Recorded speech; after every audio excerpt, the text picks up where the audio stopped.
I don't know what channel this is. Is this Burgundy? Is it English sparkling? It's some English still red wine. This is something I've been saving in my cellar for a very long time. Conditions are awful. I've put up an umbrella because I can't be bothered with a tarp, but I've got this DJI mic on and I don't think it's very waterproof, unlike my old Tascam, which I can't seem to find, annoyingly.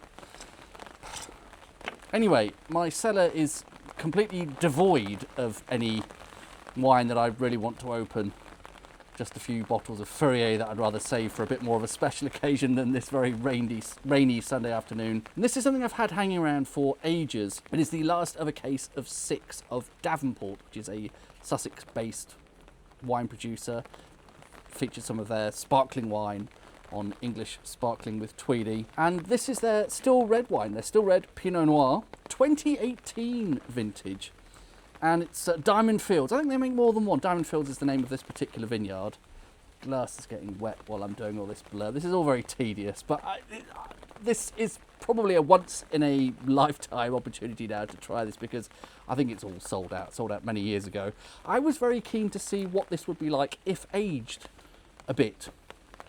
Still red English wine rarely gets a chance to age because it's just not made in very high quantities, and surprisingly does seem to sell reasonably well because people are curious. And it's a rare opportunity to ever try anything that's been significantly aged. This has been off the vine for 7 years. As I say, that's a relatively rare thing. Rare to have English still red wine that gets aged to that extent. Now you'll notice I'm using a corkscrew for a change. Sorry, umbrella's trying to blow away. It's this terrible filming setup today. Nothing seems to really be working quite right. But I recall a previous bottle of this where I managed to crack the neck using the usual wine prongs. So I'm hoping this will be possibly a bit less of a challenge for the... I think they use quite brittle glass. I mean, all glass is brittle, you know what I mean? Particularly thin glass, presumably from some... I don't know, ecological point of view or whatever, because it's an organic producer, and I imagine they probably feel a need to cut down on their bottle weights or whatever. Not that this has travelled very far. Terrible lighting conditions. I actually have the light attachment turned on my camera because it's so dingy out here. It's not the evening or anything, but it is just so dark, and that glass is getting wet. The cork's not too mouldy, so I'm going to bung that back in so at least the wine in the bottle doesn't get particularly wet. Well, English Pinot Noirs are always slightly on the paler side, and this is no exception. Somewhat translucent there. Definitely not a deep, rich, red burgundy sort of colour, but a pleasant colour in its own way. Before any swirling, the first hint I get on the nose is actually a little bit reminiscent of that sort of youthful, menthol-y sort of Pinot character that I often find in England. Maybe that isn't youth, perhaps that is just the way Pinot expresses as still red wine in England. And I've assumed it's something to do with youth because, as I say, we only ever get to drink these relatively young. Behind that, there's probably hints of things like cranberry, rosehip, that sort of thing. It's an analogy of red berry fruit and a floral hint like rose, but all a bit more English and hedgerowy and a little bit less luscious and juicy and fruity and a little bit more restrained. That's why I'm saying cranberries rather than, say, raspberries or anything else. Let's see if a bit of agitation can liven that fruit up a bit. Yeah, maybe. Bit of a swirl. Some of those cranberries are becoming more raspberry-ish. Possibly a hint of strawberry.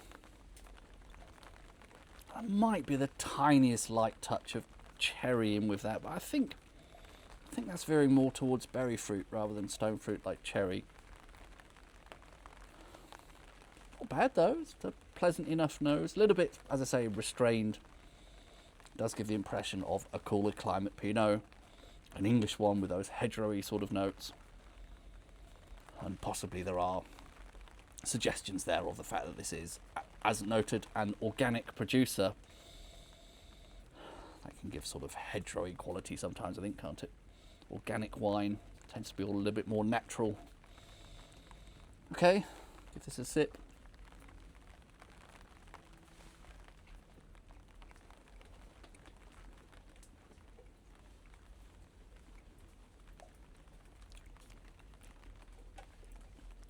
A little nicer on the palate than that slightly austere nose suggests. Nice palette of fruit there, probably more berry fruit. It is a little bit more full-bodied, certainly not overall full-bodied, but it's slightly closer towards something that you might describe as at least medium-bodied than you'd think from the nose. Nice, pretty, sort of more raspberry, red berry fruit kind of character there. Some nice and supple, that's a word often here. Kind of still actually tasting quite sort of fruity and juicy.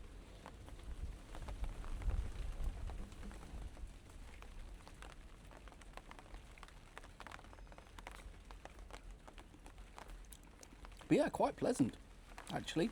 That's all right. Not much in the sense of tannins particularly there. Pretty tannic free. Perhaps a slight hint of that. Noticing that a little bit on my tongue sometime after the sip.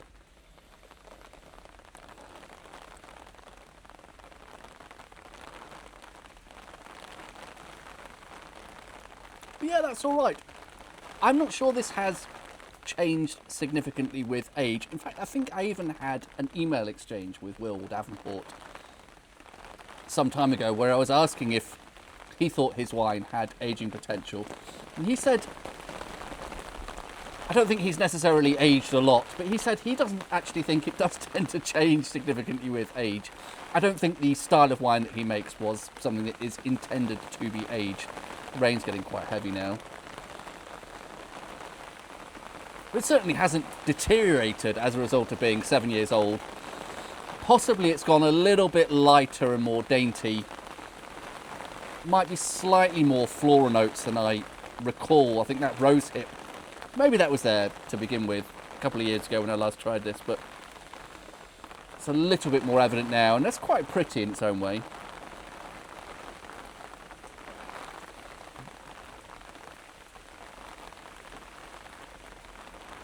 Yeah,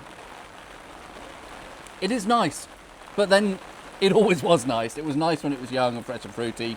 Now it's, I suppose, middle-aged, and like I say, it's a rare thing to have 7-year-old still red English wine.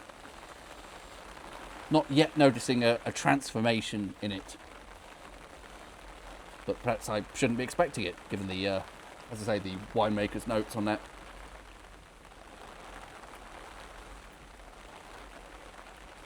But certainly still pleasant, nonetheless. And enjoy that while I'm relaxing on this very, very wet Sunday evening. I think I've run out of things to say. Battery's probably just about to run out on my camera as well, so cheers. I feel like I want to record an addendum, and I probably only have a few seconds to do so, but this actually, I think, has changed a bit. I always liked this, as I said earlier, when I had this when it was relatively youthful, probably 2-3 years old. I always thought it was actually pretty good for an English still red wine. But it possibly has developed a slightly sort of silkier mouthfeel, which is actually quite Burgundian. This is certainly not a deep, rich, powerful, Gevrey Chambertin-esque Burgundy, but if you handed me this and said it was from somewhere like the Haute Côte de Nuit, where you expect everything to be a little bit lighter, higher altitude and all that, perhaps the latitude of England, Sussex in this case, is a proxy for the altitude of the Haute Côte de Nuit. 400 metres. You couldn't grow grapes for winemaking in England at 400 metres.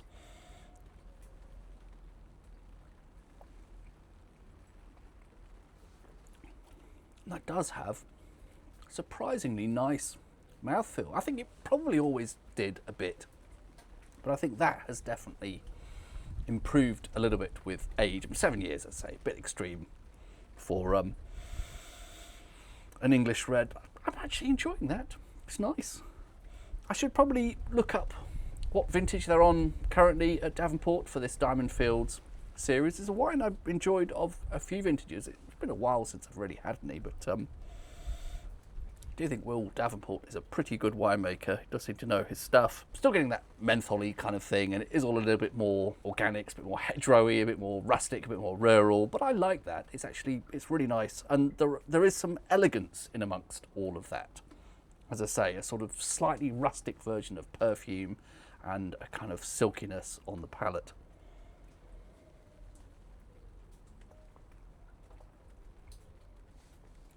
That is extremely drinkable. Again, it probably was 3-4 years ago, but it still is now, and it's slightly more so. So it's certainly not a massive transformation as a result of that additional aging. But I think it has gained a little bit, and I don't think it's really lost anything either. So perhaps this is just a real slow burner. The aging for this particular wine, Diamond Fields Pinot Noir from Davenport, it's just a very, very slow progress. It would be fascinating to try one of these when it's sort of 20 years old. I don't think we'll ever have the opportunity to do so. But yeah, something has changed subtly there, and it is for the better.